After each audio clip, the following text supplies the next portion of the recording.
வணக்கம் சொந்தங்களே, மீண்டும் ஒரு காணொலியை சந்திக்கின்றோம். இது ஒரு சுவாரஸ்யமான காணொலி. இன்று நாம் பார்க்க போகிற விடயம் என்ன சொன்னால், உண்மையிலே தமிழர் கலை கலாச்சாரம் பண்பாடு விழுமியங்களுக்கு அப்பால ஒவ்வொரு கிராமம் சார்ந்த ஆவணப்படுத்தல் இருக்கின்றது. அந்த வகையில் இன்று நான் சந்தித்தது, நான் பார்த்த விடயம் சம்பந்தமாகத்தான் கலைக்கப் போகின்றேன். இன்று ஒரு நூலகத்திலே எனக்கு ஒரு நூல் கிடைத்தது. உண்மையிலே பாருங்கள், இதுதான் செம்பாட்டு சீமை உரும்பராய் கிராமத்தின் சரிதம் என்ற இந்த நூலில் இந்த கையில் கிடைச்சிது. உண்மையிலே பார்த்தேன், இப்போ தமிழர் வாழ்வியல் என்றது ஒரே வரையறைக்கான் இருக்கும். ஆனால் ஒவ்வொரு கிராமம் சார்ந்த வாழ்வியல் இருக்குது தானே. அந்த கிராமம் சார்ந்த வாழ்வியல், அந்த கிராமத்தில் உள்ள கலை கலாச்சாரம், அந்த கிராமத்தில் உள்ள பெருமைப்படுத்தக்கூடிய மாதிரி விடயங்கள் எல்லாம் இருக்குது. கடந்த கால விடயங்கள், அதாவது நமக்கு தெரியாத விடயங்கள் எல்லாமே இருக்குது. அதில் 100க்கு ஒரு 85% 90% வீதங்களை இந்த புத்தகத்தில் உள்ளடக்கி இருக்கின்றார் எழுத்தாளர் எம்ஜி செல்வராஜா ஐயா அவர்கள். உண்மையிலே இந்த புத்தகம் அவர்தான் உருவாக்கி இருக்கின்றார். நான் பார்த்த அளவிலே இந்த செம்பாட்டு சீமை உரும்புராய் கிராமத்தின் சரிதம் என்ற இந்த நூல் எம்ஜி செல்வராஜா ஐயா எழுதியிருக்கிறார். கிட்டத்தட்ட இது அவர் எழுதுவதற்கு 3-4 வருடங்கள் முயற்சி செய்து வெற்றிகரமாக பூர்த்தி செய்திருக்கின்றார். கடந்த 31ஆம் தேதி தான் இதை வெளியிட்டிருக்கின்றார். அப்போ இன்றைக்கு இந்த கையில் இந்த நூல் கிடைச்சது. அப்போ நான் பாதித்து பார்த்தேன். உண்மையிலே உரும்புராய் சம்பந்தப்பட்ட 100க்கு 85-90% விஷயங்கள் இதில் உள்ளடக்கப்பட்டிருக்கின்றது. அங்கே வாழ்வியல் முறை, அங்கே இருந்த கலைஞர்கள், அங்கே இருந்த தொழிலான விடயங்கள், தொன்மை வாய்ந்த இடங்கள், நிறையவே இதில் போட்டிருக்கணும், நிறையவே ஆவணப்படுத்தியிருக்கணும். உண்மையில் கிட்டத்தட்ட நான் நினைக்கிறேன் இது 560 பக்கத்துகளுக்கு மேலே இதில் பதிவிட்டிருக்கிறார்கள். நீங்கள் வாய்ச்சி பாருங்கள் தெரிஞ்சால். உரும்பராயை பற்றி உங்களுக்கு 95% விடயங்கள் இதில் உள்ளடக்கப்பட்டிருக்கின்றன. முடிஞ்சால் இந்த புக்கை நீங்கள் வாசியுங்கள். அவரும் என்னோட கலைச்சிருக்கின்றார் கேட்போம். உண்மையிலே அவர் லண்டனில் நிறைய காலம் வாழ்ந்திருக்கின்றார். லண்டனில் 100க்கும் மேற்பட்ட தமிழ் பாடசாலைகள், தமிழ் படிப்பிக்கின்றார் பாடசாலைகளில். இந்த நூலை நீங்கள் கட்டாயம் படிக்க வேண்டிய உரும்புராய் சம்பந்தப்பட்ட விடயங்கள், உரும்புராயில் இருக்கின்ற தொன்மை வாய்ந்த விடயங்கள், உரும்புராய பாரம்பரிய விடயங்களை உள்ளடக்கியதாக இந்த புத்தகம் உள்ளடங்கி இருக்கிறது. நீங்கள் படித்து பாருங்கள். அவர் என்ன சொல்கிறார் கேளுங்கள். கிடைச்சார் நான் நினைக்கிறேன் கிட்டத்தட்ட யாழ்ப்பாணத்தில் இருக்கிற லைப்ரரி, அதாவது நூலகங்களில் இது பெரும்பாலும் இருக்குமென்னு நினைக்கிறேன். விசாரிச்சு பாருங்கள். இது எனக்கு உரும்புராய் லைப்ரரிலாம் கிடைச்சிது, படித்தேன். மிக சுவாரஸ்யமாக இருந்து முழுமையாக படிக்க முடியவில்லை. நீங்கள் படித்து பாருங்கள். அவர் என்ன சொல்கிறார் கேட்போம். உண்மையிலே இவ்வாறானவர்களை நாம் வெளியில் கொண்டு வர வேண்டும். ஒவ்வொரு கிராமம் சார்ந்த விடயங்களை வெளியில் எழக்கூடியவர்களுக்கு ஊக்கத்தை கொடுக்க வேண்டும். அவருக்கு வெளியில் கொண்டு வந்து தான் நமது நோக்கமாக இருக்கிறதே தவிர, செம்பாட்டு சீமை உரும்பராய் கிராமத்தின் சரிதம் என்ற இந்த நூல் உண்மையில சட்டப்படி இருக்கும்னு நினைக்கிறேன். கொஞ்சம் தான் படிச்சினான். முடிஞ்சால் நீங்களும் படித்து பாருங்கள். உரும்பராய் பற்றிய அறிய வேணும், உரும்பராய் பற்றி தெரிஞ்சு கொள்ள வேணும் என்றால் இந்த நூலை கண்டிப்பாக படியுங்க. அவர் என்ன சொல்கிறான்னு கேட்போம் வாங்க. எம்டி செல்வராஜா, நானும் உரும்பராய் சேர்ந்தவன் தான். கரந்தன், உரும்பராய் இந்து கல்லூரி பழைய மாணவன். நான் 73ஆம் ஆண்டு 1973ஆம் ஆண்டு நான் லண்டனுக்கு போயிட்டேன். போனாலும் அந்த எழுதுகிற ஆசை விட இல்லை. அப்போ நான் 2003ஆம் ஆண்டு இங்கே நான் திரும்பி வந்த பொழுது எனக்கு இந்த புத்தகம் எழுதணும்னு சொல்லி ஒரு உந்தல் எனக்குள்ளே ஏற்பட்டது.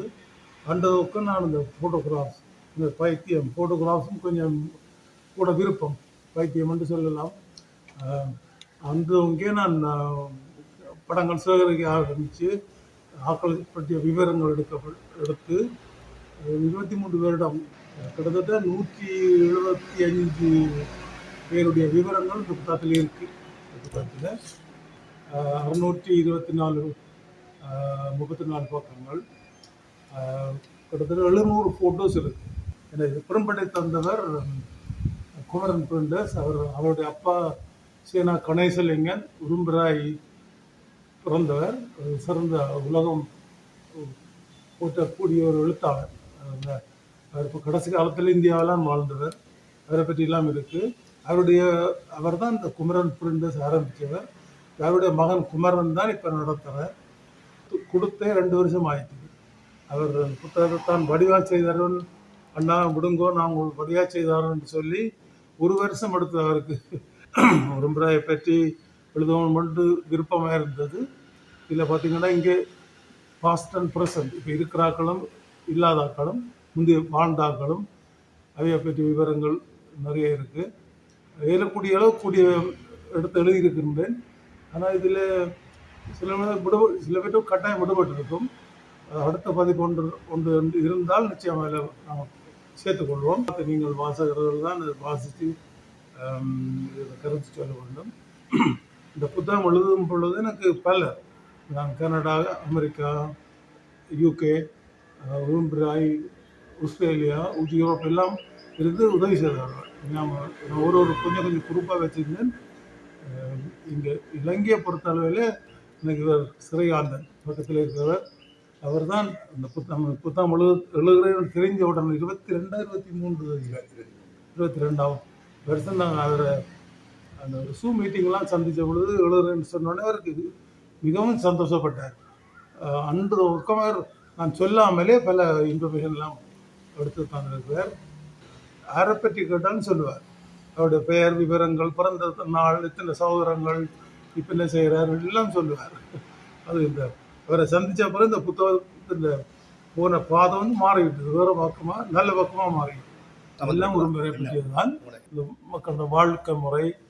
மற்றது அந்த காலத்தில் நாங்கள் இருந்த பொழுது இந்த சமுதாய வழக்கங்கள் எப்படி இருந்தது. அது இங்கே உங்களுக்கு தெரியும் 5 லிங்கங்கள்னு சொல்லி ஆரம்ப கல்வி மாங்கல் அவர்களை பற்றியெல்லாம் அவரை பற்றி நாங்கள் மிகவும் சிரமப்பட்டு தான் இந்த அவர்களுடைய ஃபோட்டோ போடணும்னு எனக்கு விருப்பம். ஸ்ரீகாந்தன் தான் அவர் சின்னமணி என்று இங்கே இருக்கிறார். அவரை பிடித்து நாங்கள் நாமக்குழி போன சண்டை வெளியிட்டினாங்க. நேற்று கொண்டு போய் அவர்களுக்கு அந்த புத்தகமும் கொடுத்து நாங்கள் தான் அந்த அவருடைய அந்த 5 லிங்கங்களோட டீட்டெயிலும் கேட்டவர்கள் முழுக்க விரும்புகிறார்கள். ஆரம்பித்து 23 வருடங்கள் வடிவாக இருக்கிறீங்கள். நான் உங்களுக்கு வடிவாக செய்தாரன் என்னட்ட விடுங்கோ. 1000 பிரதிகள், 334 பக்கங்கள், ஆரம்ப கல்விமான்கள், சமூக சேவகர்கள், மற்றது விளையாட்டு வீரர்கள், கவிஞர்கள், கலைஞர்கள், எழுத்தாளர்கள். இப்போ உங்களுக்கு தெரியும் சின்னமாமியை புகழ் நித்தி கனகரட்னம் விரும்புகிறார். கன பேருக்கு தெரியாது. அவர் ஆஸ்திரேலியாவில் இருக்கின்றார். 1000 பிரதி அடிச்சினான். நான் இப்போ போன சண்டே 30ஆம் தேதி இங்கே நாங்கள் வெளியிட்டோம். குடும்ப கல்லூரி மண்டபத்திலே. நாங்கள் இந்த மாத கடைசியில் அடுத்த மாதம் லண்டனில் வெளியிட போவோம். நான் ஆகஸ்ட் 23ஆம் தேதி கனடாவில் வெளியிடுறதுக்கு இப்போ இதாகிடுச்சு. என்று சொன்னால் இங்கத்தை விட லண்டன், கனடா தான் கூட விரும்புகிறார்கள் இருக்கிறார்கள். அவர் கட்டாயம் பெறணும்னு சொல்லி அவர்களே எல்லாம் செய்கிறார்கள். 23ஆம் தேதி அங்கே வெளியிடுவோம். நான் லண்டனில் 35 வருடங்களுக்கு மேலாக ஒரு தமிழ் பாடசாலையில் தலைமை ஆசிரியர் இருக்கிறேன். அங்கே நாங்கள் வந்து என்ன செய்கிறோன்னு சொன்னால் அந்த பிள்ளைகளுக்கு கற்பீர்கள் 23 ஆசிரியர்கள் படிக்கிறார்கள். ஒரு நாள் தான் படிக்கிறாங்க. பிள்ளைகளும் ஒரு 200 பிள்ளைகள் வரை படிக்கிறாங்க. 400 பிள்ளையும் இருந்த ஒரு காலத்தில் அங்கேயும் இப்படித்தான் வாசிக்கிறது குறைவு. அதுக்கு நாங்கள் இந்த வாசிப்பை தூண்டவும் நான் இன்னொரு 2 புத்தகம் செய்கிறேன். செய்துட்டேன். பிள்ளைகள் இருக்குது. இந்த நாங்கள் இளமையில் இருந்த காலத்தில் படித்த கதைகள் எல்லாம் அதை நான் திருப்பி எழுதி 30 கதைகள் நினைக்கிறேன், ஞாபகம் இல்லை. அது தமிழிலும் இங்கிலீஷிலும் எடுத்திருக்கேன். பிள்ளைகளுக்கு வந்து தமிழ் வாசிக்க கஷ்டப்பட்டு இங்கிலீஷில் பார்த்து திருப்பி தமிழுக்கு வரலாம். அப்படி வேறு தமிழ் ஆளுமைகள் என்று சொல்லி அது நான் ஒரு மரபத்திங்கள் 2 வருஷத்துக்கு மேலே நடந்த பொழுது 30 ஆட்களை சூஸ் பண்ணி எழுதினான். அதையும் நான் இன்னொரு புத்தகம் செய்து அதுவும் தமிழிலும் இங்கிலீஷிலும் செய்கிறோம். பிள்ளைகளை இந்த வாசிக்க என்கரேஜ் பண்ணுறதுக்கு ஆசிரியர்கள் வந்து அந்த பிள்ளைகளை கவர்ற வகையிலே கல்வி கற்பிக்க. எங்கட காலத்தில் அடி போட்டு தான் படிக்கிறது. இப்போ செய்ய முடியாது. லண்டனில் பார்த்திங்கன்னா அவர்களுக்கு இது 2ஆம் மொழி, 2ஆவதும் 3ஆவதுன்னு சொல்லலாம். அதுக்கேற்ற மாதிரி தான் நாங்கள் கற்பிக்க வேண்டும். இங்கே கற்பிக்கிறதுக்கும் அங்கே கற்பிக்கிறதுக்கும் சரியான வித்தியாசம். அதுக்கு தக்க மாதிரி நாங்கள் பாடப்புத்தகம் செய்து வச்சுருக்கோம். அதில் நான் என்னுடைய கொண்டு எனக்கு தமிழ் அறிவு என்று சொல்லி பாலர் வகுப்புத்துறக்கும் உயர்தரம் வரையும் செய்திருக்கோம். 10 புத்தகங்கள். அதுக்கும் அந்த பிள்ளைகளுக்கு இப்படி பிள்ளைகளுக்கு கற்பிக்கலாம் என்று சொல்லி அதில் அத்தியாயமாக நாங்கள் 16 அத்தியாயம் ஒவ்வொரு புத்தகத்திலும் பிரித்து கொடுத்து அதில் ஒரு பந்தி என்றால் கேள்வி மறுமொழி, அதில் அவங்கள ஒரு சொல் விளக்கம் இங்கே மாதிரி தான். ஆனால் கொஞ்சம் இலகுவாக செய்து பிள்ளைகள் கொடுத்துருக்குறோம். வாசிப்பு பழக்கத்தை நாங்கள் இப்போ உண்மையில் நீங்கள் கேள்விப்பட்டிருப்பீங்க, ஹாரி பாட்டர்ன்ற இந்த ஒரு புத்தகம் புத்தகம் தான் முதல் வந்தது. பிறகு சினிமா வைக்கணும் ஒரு இங்கிலாந்துலாம் இருக்கிறா. அந்த புத்தகத்தை பார்த்தீங்கன்னு சொன்னால் இவ்வளோ புத்தகம் தான் இருக்கும் கிட்டத்தட்ட. அவர் 4-5 பாகம் செய்துட்டார். அவர் என்ன எப்படி எழுதிக்கிறாருன்னு சொன்னால், அந்த எழுத்து கூட பார்த்த உடனே அது வாசிக்கணும் போல இருக்கும். மற்றது அதோட நகைச்சுவை அதுதான் முக்கியமானது. ஒரு விஷயத்தை சொல்லும் பொழுது நீங்கள் நகைச்சுவை சொன்னீங்கன்னா மனதில் குயிக்கப்படையும். அப்படி தான் அந்த புத்தகத்தில் அவள் எழுதியிருக்காங்க. கதை எழுதிக்கல, நீங்கள் படத்தை பார்த்தீங்களோ தெரியாது. அந்த படம் விரும்பி பார்க்குறதுக்கு ஒரு முக்கிய காரணம் நகைச்சுவை. அது சொல்கிறதே கொஞ்சம் நகைச்சுவையாக சொல்லணும். அதுதான் 3 பள்ளிக்கூடத்துக்கிட்ட இருக்குது தமிழ் பள்ளிக்கூடங்கள். இப்போ எங்களுடைய ஏரியாவிலேயே நாங்கள் சாட்டர்டே செய்கிறோம், சண்டேயும் அதே இடத்துல இன்னும் நாங்கள் செய்கிறாங்க. அப்படி செய்யும்போது பிள்ளைகள் நம்பர்ஸ் குறையும். இப்போ அந்த ஒரு ஒரு 2 மைல் சுற்று வட்டாரத்திலே 3-4 பள்ளிக்கூடம் இருக்குது. தமிழ் பள்ளிக்கூடங்கள் தான். அங்கே நாங்கள் தமிழ் மட்டும் சொல்கிறதில்ல. தமிழ் முதல் 9 மணிக்கும் 10:30 மணி வரையும் தமிழ் இருக்கும். பிறகு ஒரு ஹாஃப் அன் ஹவர் பிரேக் விட்டுட்டு புறங்கால நுண்கலைகள், நடனம், நாட்டியம், வாய்ப்பாட்டு, மிருதங்கம், கீபோர்ட், அது வெஸ்டர்ன் கீபோர்டும் இருக்குது, கர்நாடிக்கும் இருக்குது. அதுகள் பிறகு 2 மணி வரையும் போகும். பிள்ளைகள் வருகின்ற பிள்ளைகள் வந்து உண்மையில் பெற்றோர் விரும்பி தான் கொண்டு வர்றாங்க. பிள்ளைகளும் வந்தோடனே அவங்களுக்கும் இந்த ஒரு ஆர்வம் இருக்குது. எங்களோட லாங்குவேஜை விடக்கூடாதுங்கிற எங்களுடைய என்ன கல்வி கலாச்சாரத்தை விடக்கூடாதுன்னு சொல்லி அவங்க விரும்பி தான் செய்வாங்க பிள்ளைகள். ஆனால் இன்னும் சில பேர் வரலாம். அந்த புலம்பெயர்ந்த அந்த போராட்டத்துக்கு பிறகு வந்த ஆட்களுக்கு அந்த தமிழ் உணர்வு கூட இருக்குது.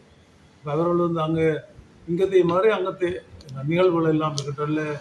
மாவீரர் நாள் நடந்தது ஜூலை 19, ஜூன் 18. அதெல்லாம் பள்ளிக்கூடத்தில் சின்ன அளவில் எல்லாம் அந்த கஞ்சி எல்லாம் கொடுத்து எல்லாம் செய்து அப்படியே அந்த சொல்லி அந்த பிள்ளைகளுக்கு அதில் கொண்டு விளங்கப்படுத்தி என்னத்துக்கு செய்கிறோம் விளங்க கொஞ்சம் அவ்வளோ எல்லாம் விளங்கும். அவங்க பேரண்ட்ஸும் கீழான பேரண்ட்ஸ் ஆர்வமாக இருக்கிறார்கள்.